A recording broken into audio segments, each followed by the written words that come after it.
তো আজকে আমি করছি নতুন আলু দিয়ে আলুর দম। আর শীতকাল পড়ে গেছে, আজকে প্রথম আমি নতুন আলু দিয়ে আলুর দম করলাম।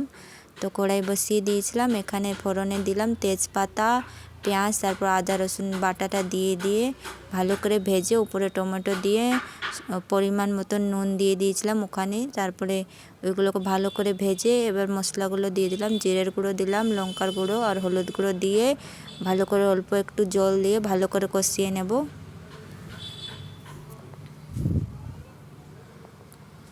দেখুন অল্প একটু জল দিয়ে এগুলো মশলাগুলোকে এবার ভালো করে কষিয়ে নেব।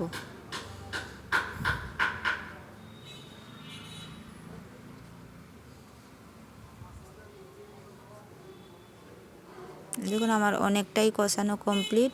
এবার সিদ্ধ করা আলুগুলোকে আমি ছেড়ে দেব এর মধ্যে। আলুগুলোকে আগেই আমি ধুয়ে ভালো করে সিদ্ধ করে রেখেছিলাম। দেখুন এরম করে কষিয়ে নেবেন। সিদ্ধ করে আলুগুলো দিয়ে আমি আরও ভালো করে কষিয়ে নেব।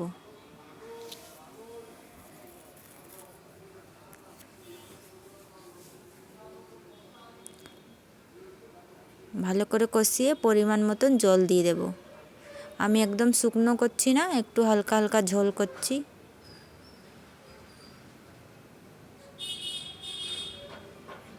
পরিমাণ মতন জল দিয়ে দিলাম, এবার ভালো করে ফুটিয়ে নেব। ভালো করে ফুটে গেছে, এবার উপর দিয়ে গরম মশলা ছড়িয়ে দেব। দেখুন আমার কমপ্লিট, এবার নামিয়ে নেব।